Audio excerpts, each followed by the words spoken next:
Welcome to the Property and Coffee Podcast. I'm your host, Matt Atkinson. I'm Matt Skehan. We'll be fueling your financial future one coffee and property insights at a time. Helping you navigate the property market like a pro. Hello, and what a pleasure it is to have your company today on the Property and Coffee Podcast, where we are going to be fueling your financial future one coffee and property insight at a time. I'm your host, Matt Atkinson, joined by my co-host, Matt Skehan. Thanks, Matty. For the order of events today, we're joined by Michael Martin, who's a director and auctioneer at RT Edgar Bayside. Michael brings a unique perspective to the Bayside market, having transitioned from a background in psychology and communication for children with learning disabilities into a decade-long career in high-end real estate. Welcome, Michael. Thanks for coming on the pod. Great way to start me off. Thank you very much. Before we get into it, we're just going to touch on some of the themes that we're going to be covering in today's podcast. So we're just going to be getting a bit more into your background, understanding that journey from essentially from psychology to the hammer. We're then going to be having a bit of a talk through investing through global uncertainty. There's obviously a number of events going on at the moment, but look, those might change. I haven't heard any, mate. There's nothing happening in the world, mate. Like it's read the paper, mate. It's always good news, mate. Par for the course. We'll great. Look back because these events come up time and time again.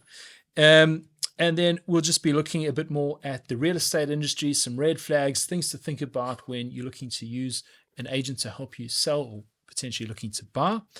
And then a bit more on RT Edgar Bayside and a bit of the difference you bring to the market. So without further ado, let's get into it. Maddie, I'll hand over to you. Mate, thank you, Michael. Hard-hitting question first, mate. Let's go for it. Favourite coffee and where in lovely Bayside, mate, are we going to find you sipping on that extra hot... Extra hot, extra strong. Extra hot, extra strong. Right. Yeah. For me, my favourite spot is Peckish in Cheltenham. Yeah, Peckish. For two reasons. One, it's walkable from where I live, which I love. But I think the combination of very good coffee and kid-friendly makes that spot the one for me. You can actually enjoy your coffee. Yeah. Like, that's the important thing. You can actually enjoy it and not, that's important. No. Like you want a mindful moment, just a millisecond when you're with your lovely family. Yep. When you're not working, it's a good spot. Very good awesome. spot. Good coffee. Yeah. Beautiful. I like Peckish too. Yeah. So. There we go. Lots of good places in Bayside. There Blessed. are lots. Blessed. Too many sometimes. Too many. Yeah. I frequent a lot of them. According to my socials, everyone commenting on my... I think you must get home jittering every day. No, it's 3 a day. It's on the limit. 3 a day. I'm on the peppermint teas today, so good on you. 3 a day. So yeah. Let's get into it. So just going a bit back on your journey to where you are today. So starting out studying psychology, worked your way through with a bit of a sort of a communication specialist background and then landing in real estate. So just walk us through that journey and how that's benefited, your background's benefited into you in terms of what you're focusing on now. So when I started transitioning into full-time work, I found myself working in a disability school for people with learning disabilities, and I specialised in the field within autism, which then led into I kind of niched myself down to approach of verbal and non-verbal de-escalation, intensive communication exchange, which to most people sounds a bit unbeknownst, but really you're looking at how people verbally and non-verbally communicate with each other. And then looking at ways to physically and verbally de-escalate people. So that's kind of the niche that I went into. Then when I came across from England, which is where I'm from originally, when I came to Australia, what I found was that all of my skills and niche learning points over the years were pretty much null and void because I was transcending continents, and basically outside of the traditional path, everything else was just basic and simple just to the UK. So I then found myself going into the world of hospitality.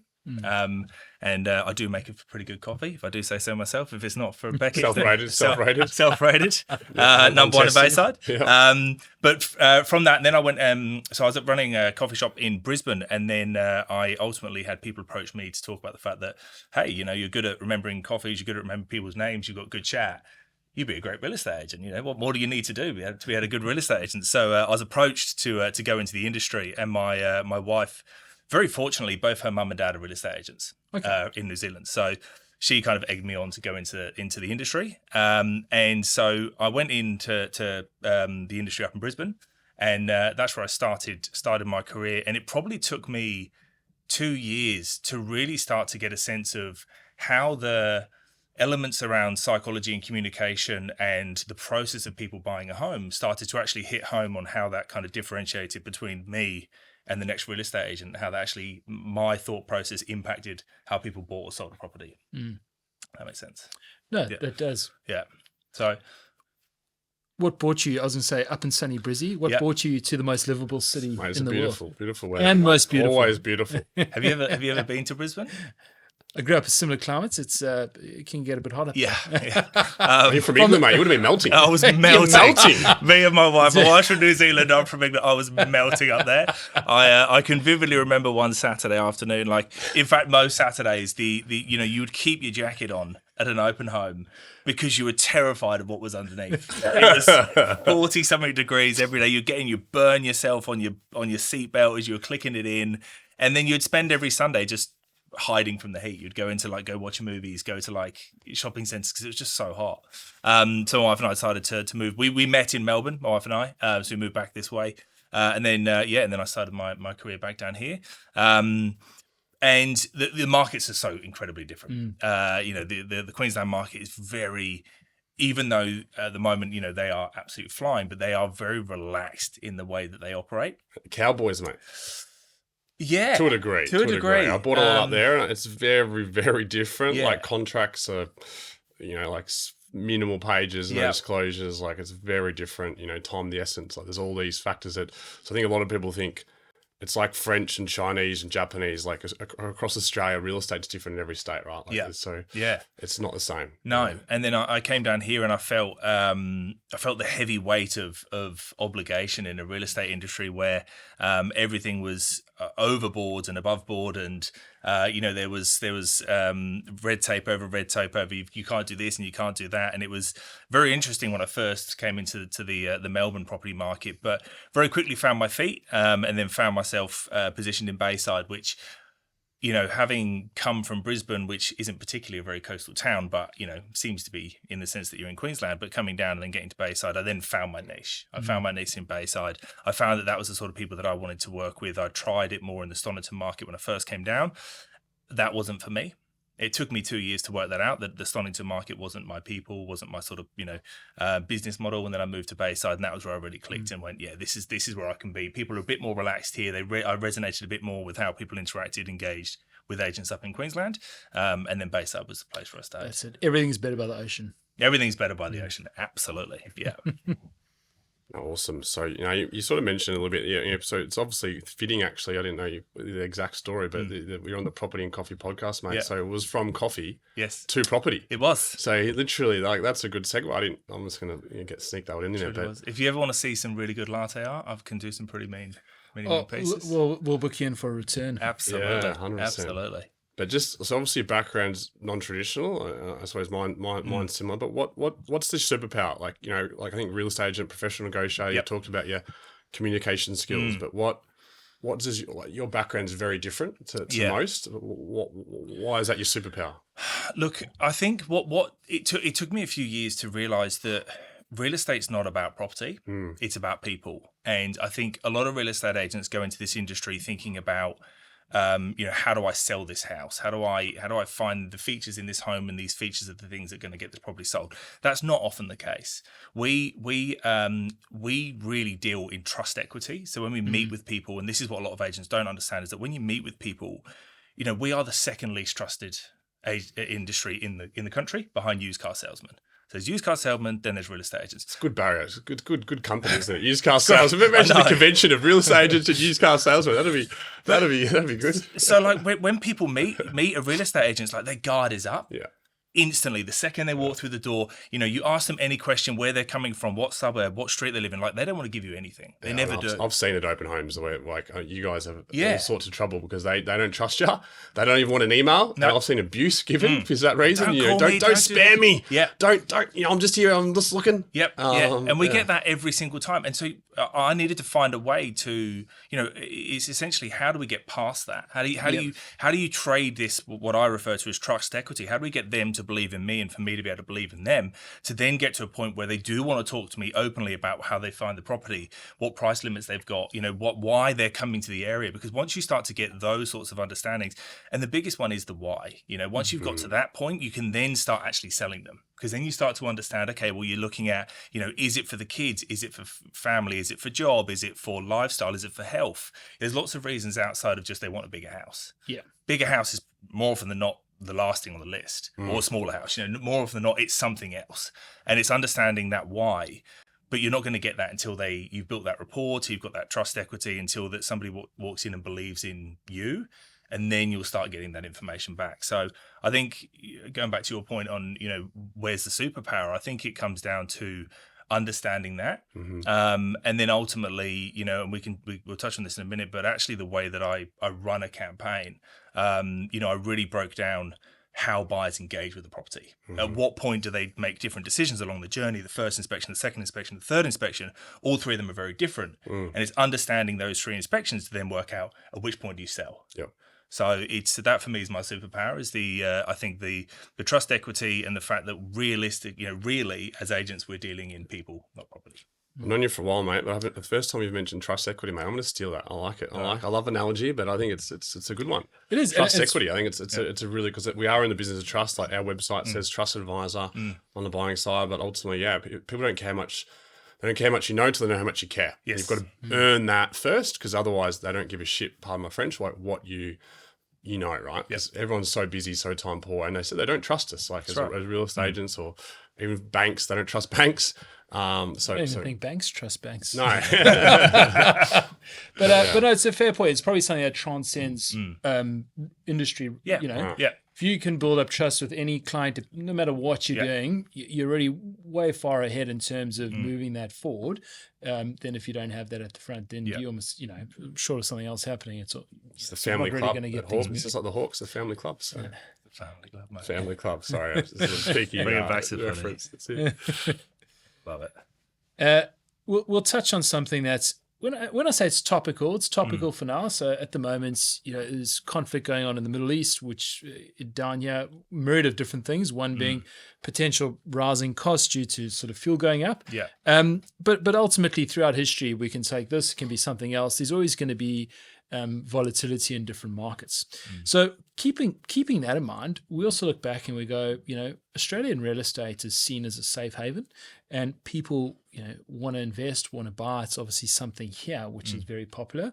But why is that? Why does that continue to be seen as a safe haven, and more so focus on the Bayside market? Why is that? Why do people look and want to invest here?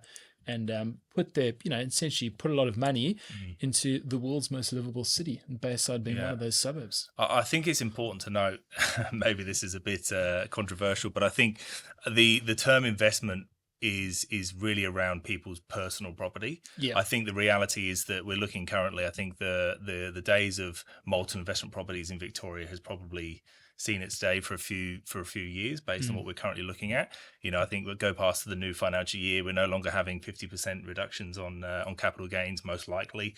Double land tax costs and holding costs, and vacant land taxes. I think it's very difficult to hold multiple properties here now. But I think in terms of investment within Australia and people investing in their own home, I think Australians have unlocked that key that most other countries haven't.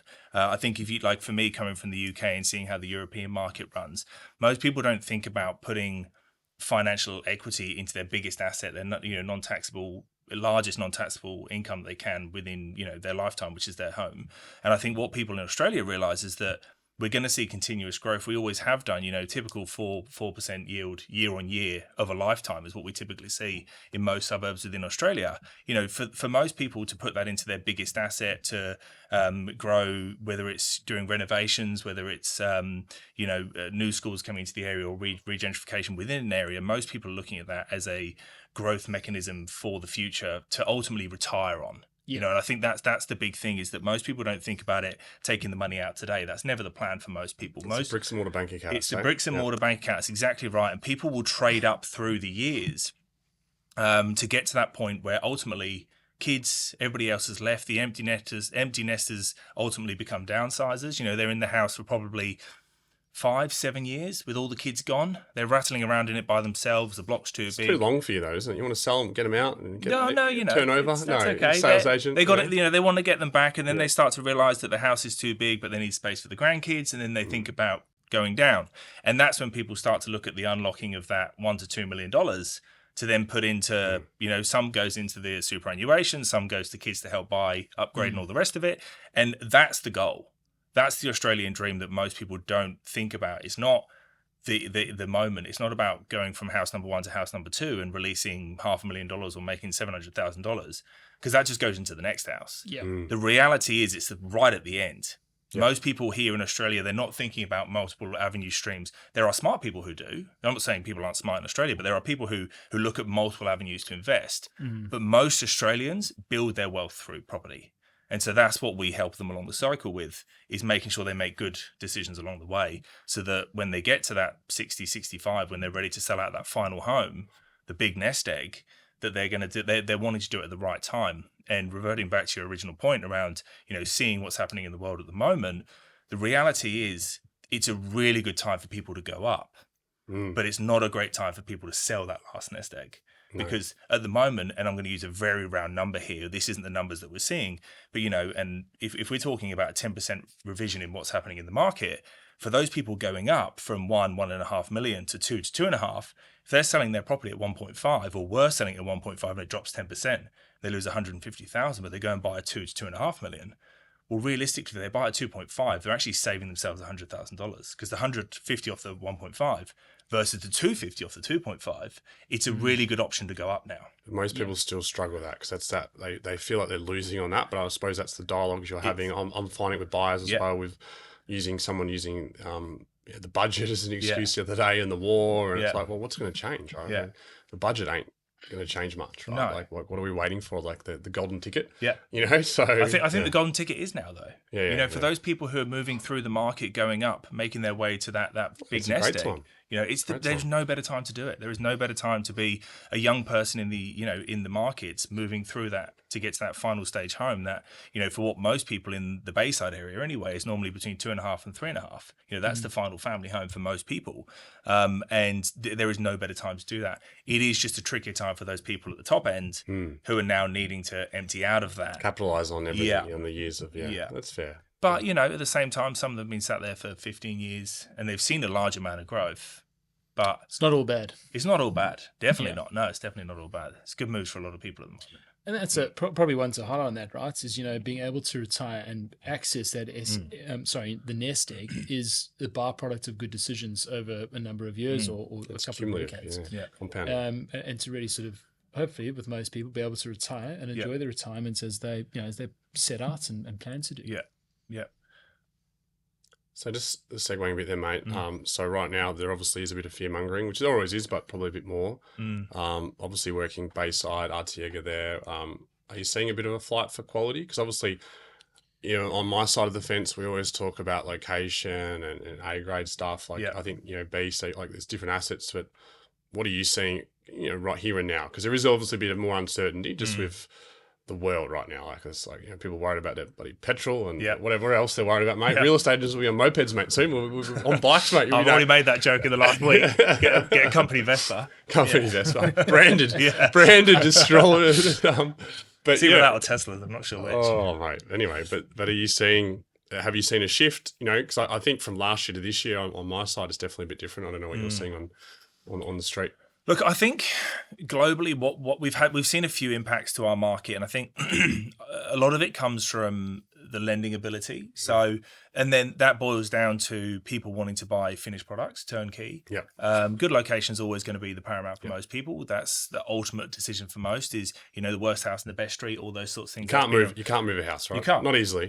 You go back to the old adage of location. It is the cheesiest thing that a real estate agent can say, but it's the reality. It's true. Most people will look at it and go location first, product second, livability. They'll go through those points.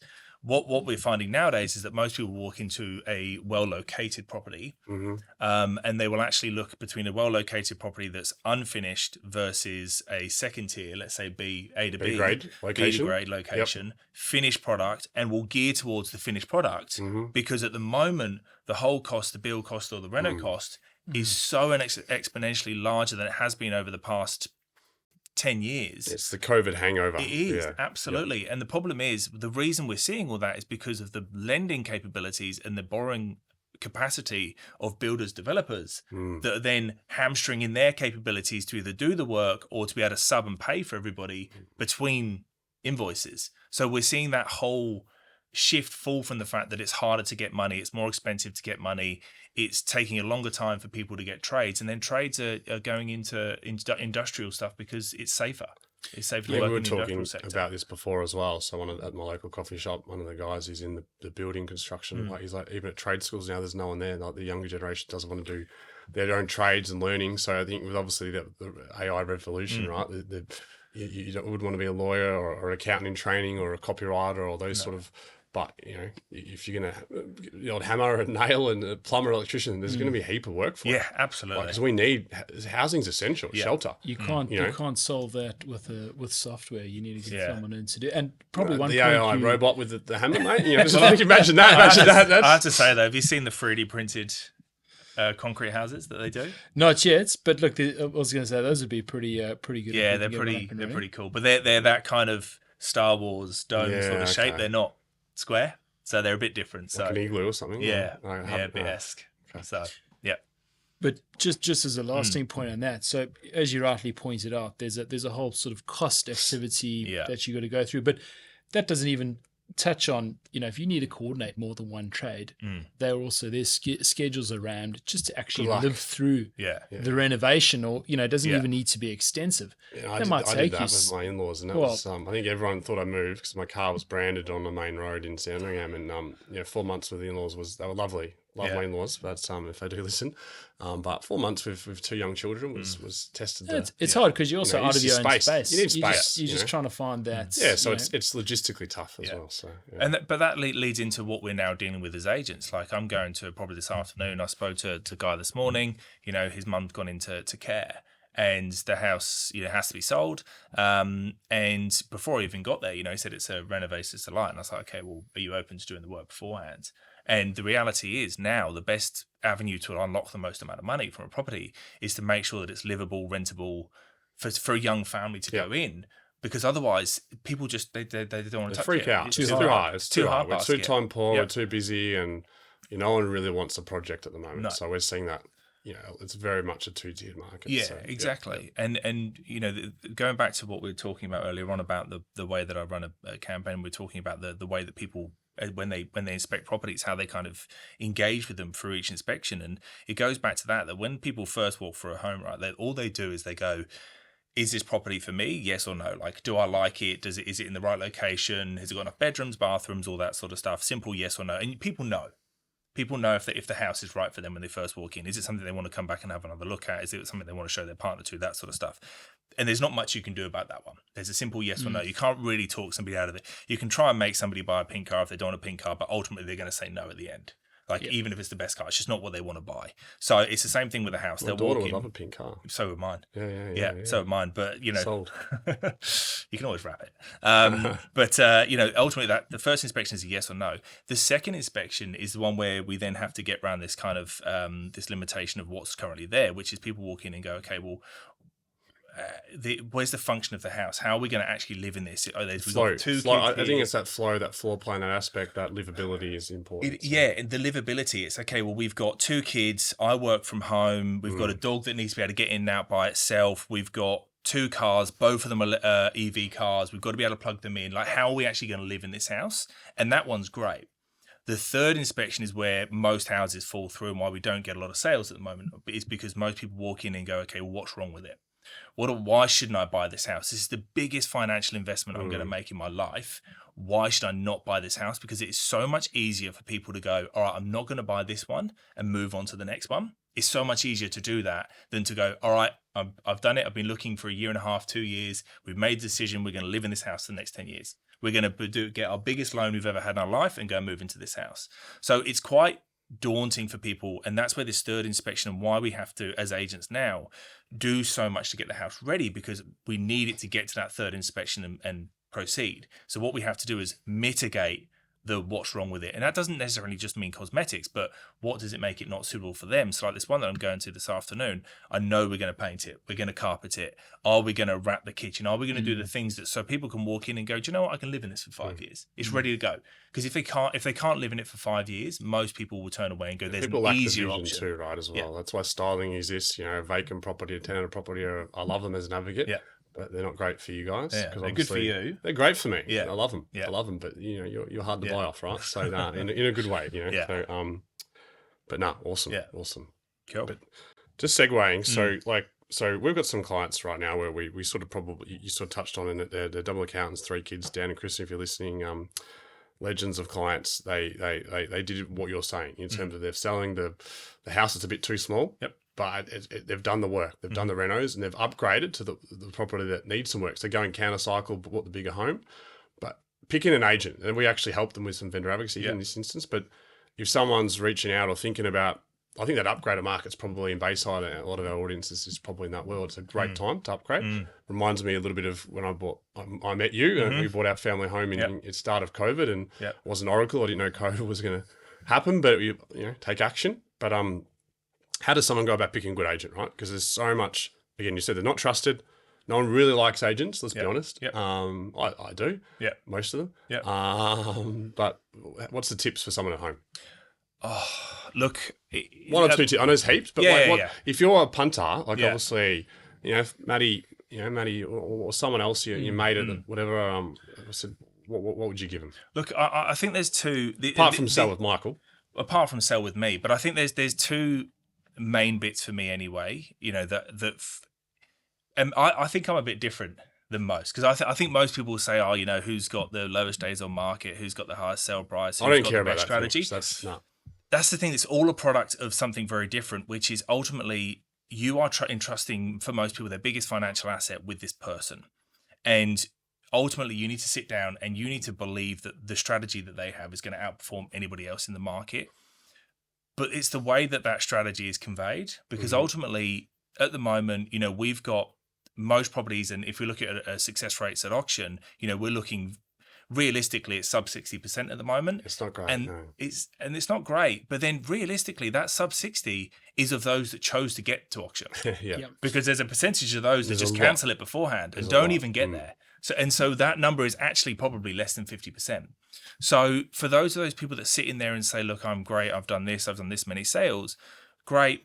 But it's really about, okay, well, how are they going to implement that strategy and how are they going to execute it better than the next one? Whether it's an auction, whether it's an expressions of interest, whether it's a private sale, whether they're suggesting a 2-stage approach.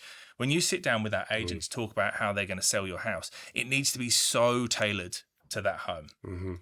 And whether that's a case of, like for me, I sit there and I talk about the demographics of where the buyers are coming from. Are they young families? What times are they going to do the open homes? Somebody who can think to the micro on how that house needs to be sold is the best person to sell the property, because they're analysing the whole approach rather than just, hey, let's do a 4-week auction campaign and hope for the best and flip a coin.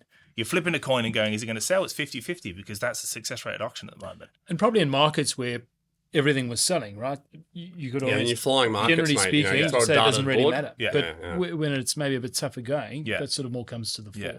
Well, the reality is, and I say this in most of my listing presentations, and I'm giving away, a bit of secret sauce to most. But when I sit down and speak to most, we are Maccas here, mate. We're the big Mac sauce, mate. We'll take it. But when I sit down to most vendors, like I always try to be one of the last people in, and the reason for that is because I sit there and I say, look, I'm pretty sure that most other people in before me have sat down and told you, let's do a 4-week auction campaign, put it online, Saturday, Thursday, Saturday, Thursday, Saturday, Thursday, and then auction. And most of the time they'll just sit there and go, yeah, that's what the agent's told me to do. And I'm like, the reality is, and this is where, when we spoke at the start about where's the points of difference, what makes me different, is that when I first came in the industry, I sat down and went, okay, well, like, how are people interacting with property? How are people engaging with it online? How is real estate being done? And real estate has been done the same for 100 years. For 100 years, people haven't changed the approach at all. Now, the reason we do a 4-week auction campaign is because 75, 100 years ago, they used to list a property, put it in the paper. You'd open the paper up. There'd be the little picture, sketch of a house. They'd look at the open times. They'd sketch it. They'd go to the open home that Saturday. They'd have to wait a whole week for that paper to come back out again to get the next week of open Call them time. on your landline, mate. If you had one. Call If them. you had one. That's it. Yeah. The agent might have the landline in the car back in the 70s and 80s. But you're absolutely The old right. car phone that's like Yeah. fucking, it's a laptop. You know, we're running from that same approach still, and it took 4 weeks because it took a week to get the contract review because you had to go and pick it up from Mate, the some agents take a week to agents. get you back to you. You know, so But you know, we're running on this long process where now it doesn't need to be like that. Like, COVID taught us that. I think shorter, sharper attention spans. Did Like it no though? one, and have we seen it change? no, we haven't. But we It taught us that, but no one's people actioned it, mate. No one's I done mean, it.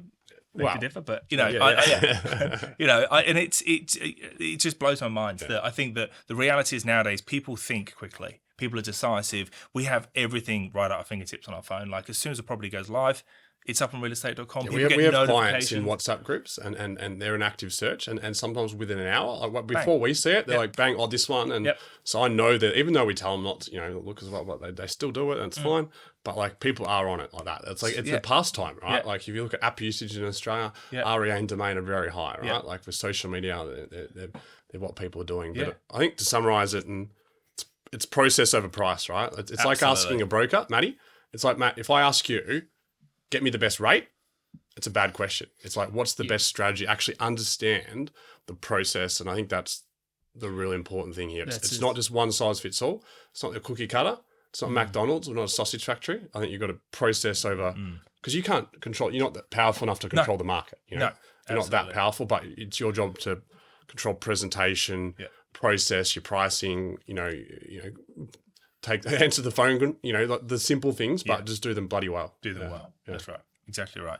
And like with where you're, the role that you're in at the moment, you would probably be finding a lot of people who are maybe even outstretched from where they were 2-3 years ago. Like at what point are you now finding that people are who refinance maybe, like how long ago are people coming back to you now and refinancing again? Is it 2 years, 3 years, 5 years? Like how long are people sitting in a... Look, I'd say typically it's in that 18 to 24 month bucket. Typically our clients, because business owners, professionals, they're coming back because they want to do something. They're selling, they're looking for buy, access equity, but everyone's a bit different. You're right. You've got, and probably at the moment we're not seeing it too apparent, but COVID was a very, call it that litmus test where people got onto bought or were able to take out extensive debts. And then literally 6 months later, they could not move. So even though there might have been, something they wanted to do or better rates or whatever it might look like, they were essentially mortgage business. Whereas at the moment, we as I said, look, everyone would differ here slightly.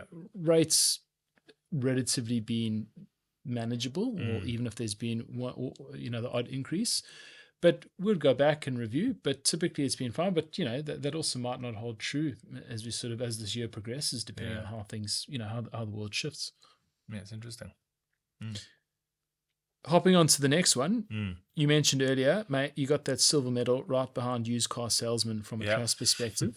And look, no one... Not Michael and Pert. No, it's a general industry. We're not talking just about Michael here. So, come on. No, you wouldn't be on the podcast if you was, so... But probably, being in the industry and like most things, right? You might say that's a 1% of our industry, whereas majority are on that isn't the fair reflection. What is probably as an industry, what would people want to focus on if you could improve one or two things to really just build that trust level back up to where it should be? Yeah. What would you say from an industry perspective are sort of the key things you look to focus on? Look, I think there's a huge differential between agents and pricing.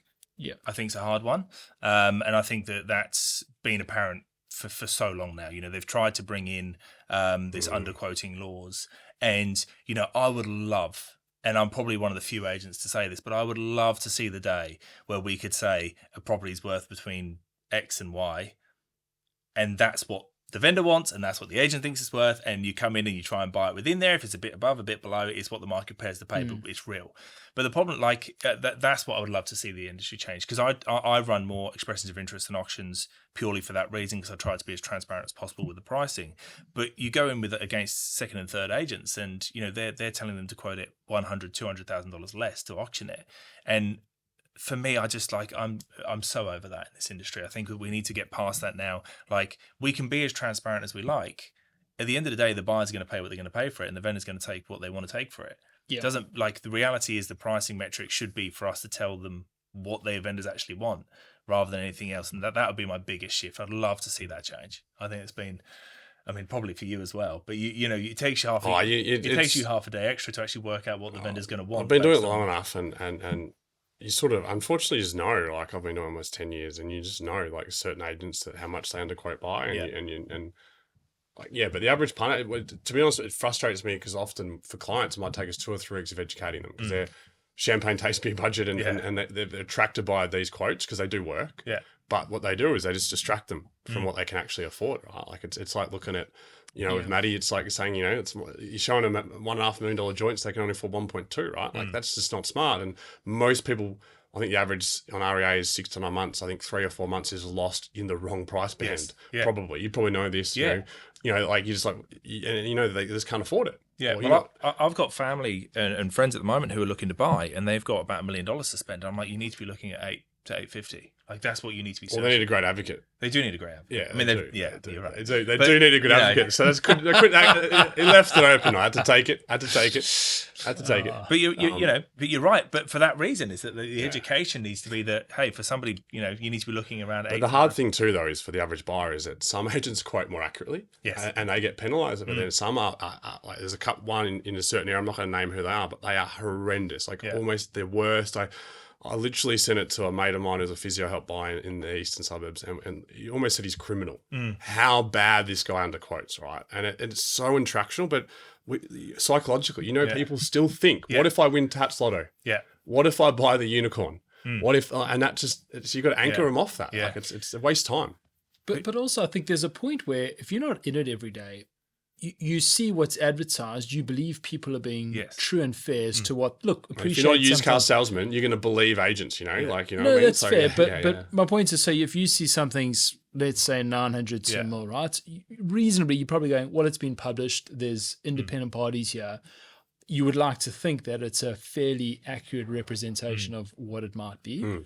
As you point out though, right? Everyone's might be singing from a different hymn sheet. 90% of people might be trying to do the right thing. But then you're always going to get a cohort in any profession where they might just be taking the mickey a little bit. And then again, now you sort of thrown out, brings back that trust issue. So you lock that down, you know, it's some decent steps around just bringing that back up. And like you mentioned before, you know, we get penalised for it. You know, and that's exactly right. You know, you can have 2 properties within 200 meters of each other, and you are competing to have the lowest price, irrespective of what the vendor's expectation is. And that's ultimately what's happening most of the time. You're competing against 3 or 4 other properties, all of a similar size, location, you know, orientation, all these things, finish, and there's a disparity of 10% between all of them. And the buyers are geared towards, well, that one's the cheapest. And that's what they think, and their perception is. And then, you know, and the other part is you see, like what you were saying before about, you know, people going in, they're new, they go into the market. You could go through a property that's got 30 people there and be educated quickly. Oh, this is really busy. Like, this is going to sell really well. But at the same time, you could go through a property and only 2 people turn up to the open. And then you go to the auction and you're the only person there. You put a bid in, and then you go inside, and then the agent tells you that the reserve's $200,000 more than what you're quoting. Yeah, you know, and it's just the whole thing is just completely. I know we're going on hard about this, but you know, for me, that whole process just seems just moronic, to be honest. As you said, even just the reserve price being understanding what that is when you're walking in. I mean, that's it. You think you got it, and the next thing you go, well, actually, no, you're not even at the table. Yeah, time is most person's resource, I think, and people don't want to waste time. Like it's wasting your time, my time, your time. Like it's old day stuff, right? That's right. Well, if the RAIV bring in this new approach, which is to advertise the reserve the week prior to an auction, and the same with an expression of interest close, that would be fantastic. I think if that goes through. A few Cowboys. Moving in the right direction. Yeah, exactly. You've recently launched the Bayside office of RT Edgar. What's your philosophy, and what sets you apart from your competitors in the area? Yeah. Look, when we started the brand or reinvigorated the brand in the Bayside area, what we were ultimately trying to do is there's an element of luxury that comes from some agencies more so than others. Some seem to sit around that kind of mum and dad sort of approach, and then there's some that sit very much at the high end. We really want to fall in that middle point where we could work within the mum and dads, but also stretch across to the high end. Our main focal point as a larger agency, we've got 15 offices, and we really sit across most blue chip suburbs within Metro Melbourne, going round to the Bellarine Peninsula as well. Really, our focal was being able to utilise that network in both luxury and family investment and home stock, to really just find a new way to bring properties to market. Because I think if you look at most advertising portals and the way that most agencies advertise their home, it's fairly generic. Yeah. So what we did personally at RT Edgar and Bayside is we really wanted to go down more of an architectural route and how the properties are perceived, the way that we shoot the homes, the way that the copy's written, and then ultimately how we put that property out to market. So using different channels. Most people are using social media and that sort of stuff these days, but we really curated the way that the property then gets put to market, to ensure that our homes are basically at the forefront of every property, of every person. Looking to buy. Good call. So Michael, so you've sort of touched on a few things there, but so RT Edgar, you mentioned this a little bit earlier as well. So they're known for more that bespoke approach. Yep. So like you sort of, just another reiterate how that sort of benefits like your clients, your vendors. Yeah, I suppose. yeah. How does that bespoke sort of thing, like a good suit, I suppose, it fits Yeah, well. You're taller than me, which I think the first time on the podcast, mate, we've had someone taller, so I feel a bit small today. But how does that bespoke, tailored approach, benefit your clients? So I think it comes down to not a one size fits all. And I think there's a common phrase used for people who, when they go through the process of selling, which is going through the sausage factory. And there are a few agencies out there where you kind of get in and you get on the conveyor belt, and you get in and you're passed on to the administration team, who then get the property set up. They book in the photography for you. The photographer comes, take the photos. They then get moved on to that kind of selling phase, and then you do the once a week meeting in the office, and then they kind of bash you down on price, and then you sell it at auction, and that's really the process.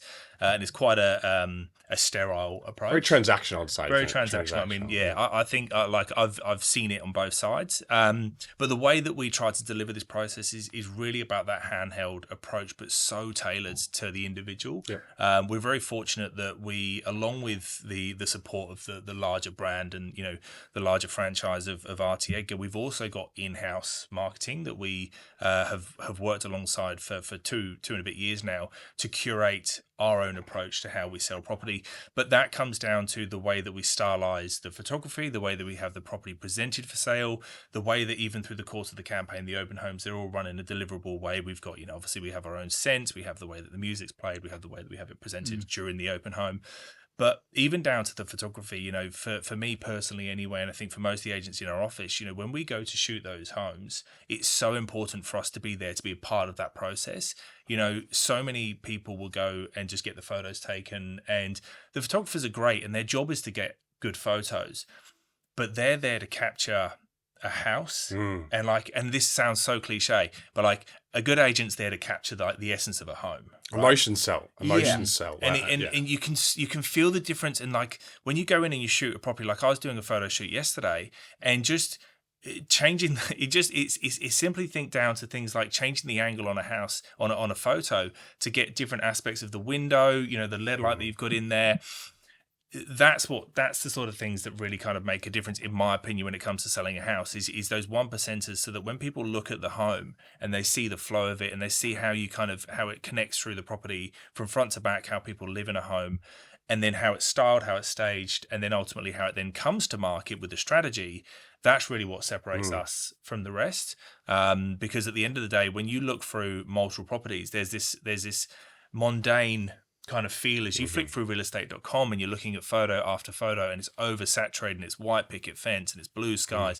You need to feel something different. You need to get a different sense. You need emotions. You need to connect to it. And I was at an open on the weekend, and it was 7 Mill Beach Road, and it was a buyer there. I think it's probably the worst thing you want to hear, right? And they're there, and they go, oh, this actually is better than the photos. I know the house you're talking about. Yep, and that's what I've heard. Yeah, and that's not great. No.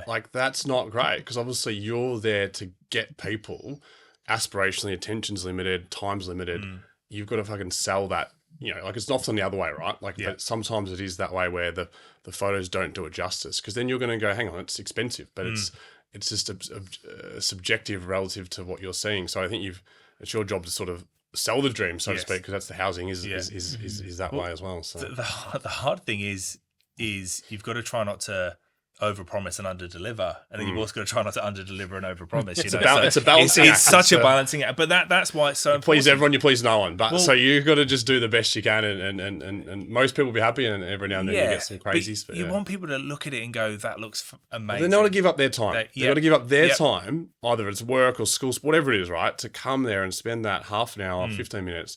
To actually go there and then see if they actually love it, and obviously fall when someone's on the hook and they're loving it, and but they've got to get there first. Yes, and with the age of inattention or too much overstimulation, phones, like they're busy. Yes, but this then comes down to a whole different point in this, what we were talking about a bit earlier on, about when you're planning the sale of a house, you really need to make sure that you focus the sale based on the person who's going to be buying it. So you're talking about trying to get to a property. If you're selling a $1.2 million 3-bedroom property in Blackrock, Sandringham or Hampton, you're going to be focusing your open times around kinder drop-off, daycare, right? About that young family. Young buyers are trying to get in the area. It's entry level for Bayside. It's got to be late because they're not going to be they're working, they're hustling, they're hustling. They've got kids. Yeah, and most people, it's interesting.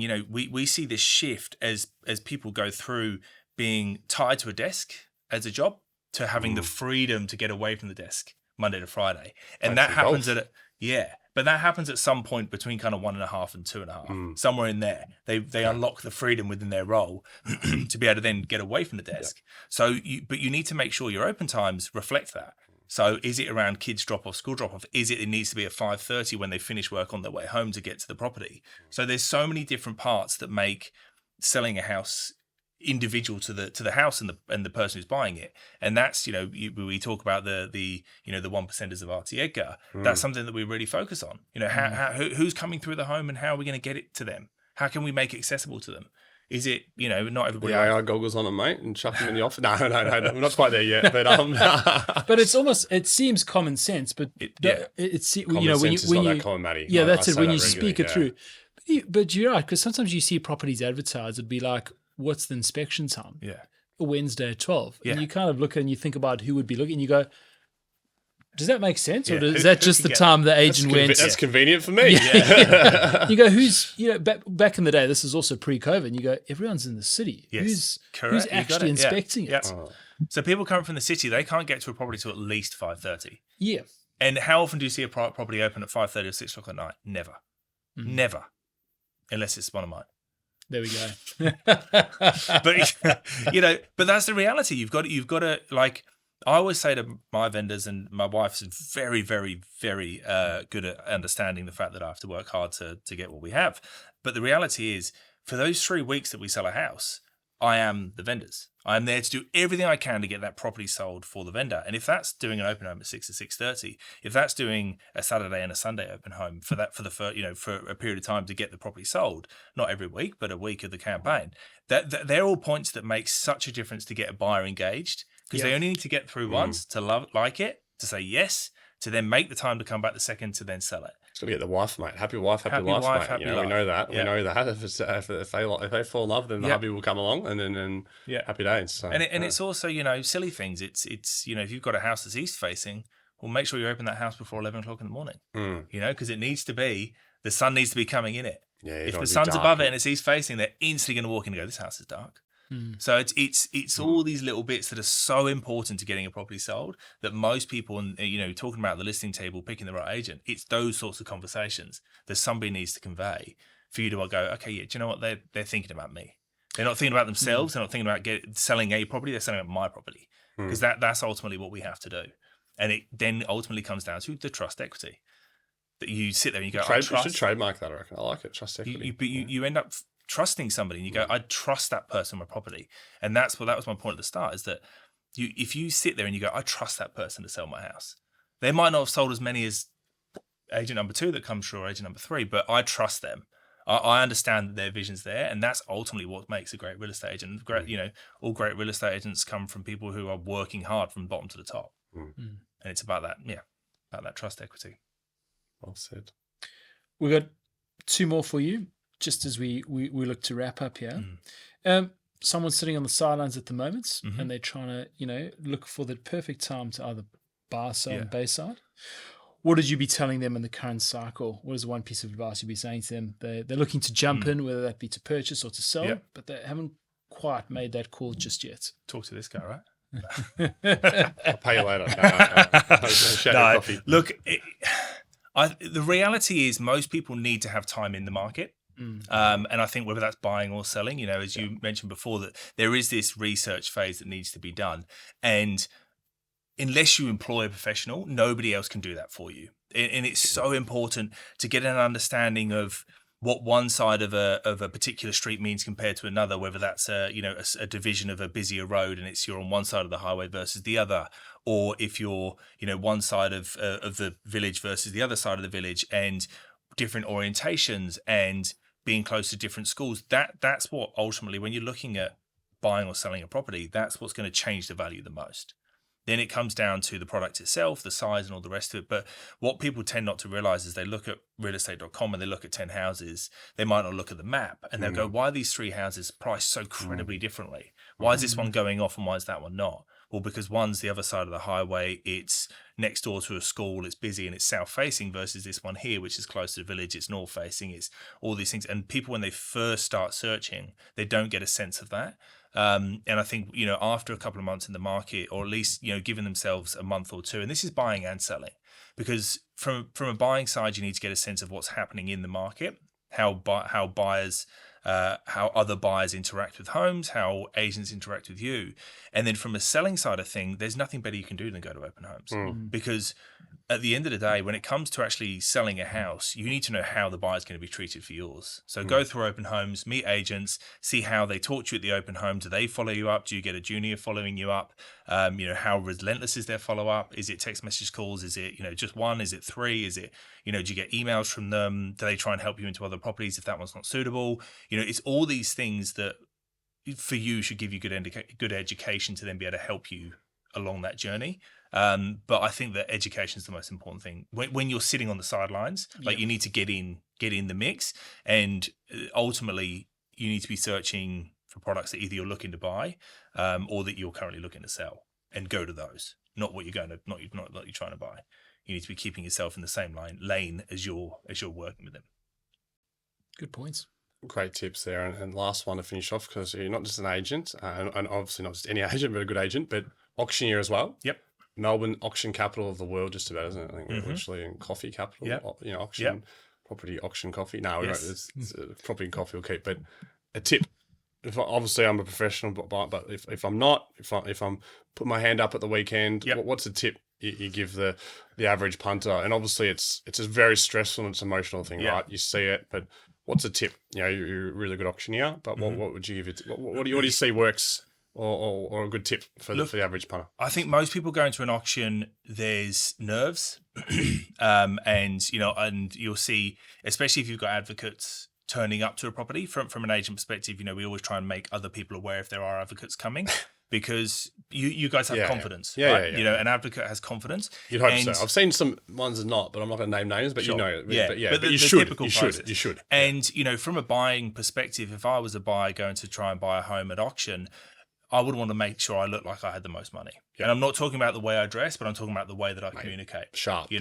But you're standing there, and for people from an agent's perspective as an auctioneer, we're watching body language. We're watching the way that two people communicate. We're watching, are people trying to drag the bids down from 10s to 5s to 2.5? So they're taking longer between bids. Are they wanting to talk with family or getting on the phone?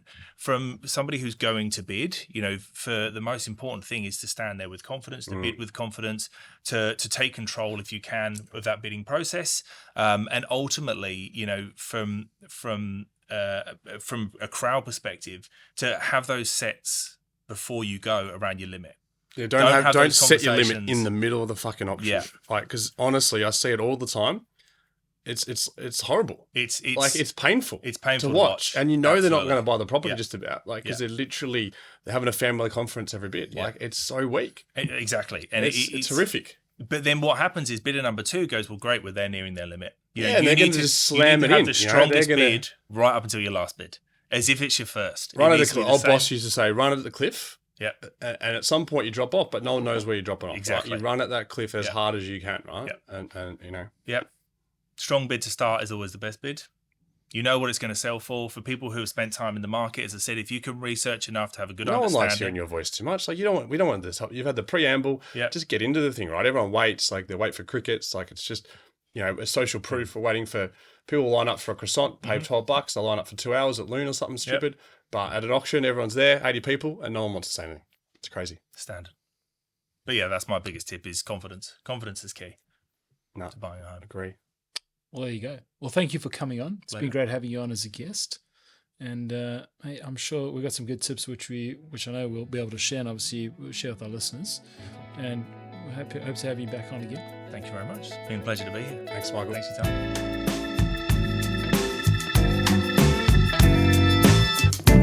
If you would like to keep receiving property insights and golden nuggets from our guests, please do follow us and you'll get the latest episode released on a fortnightly basis.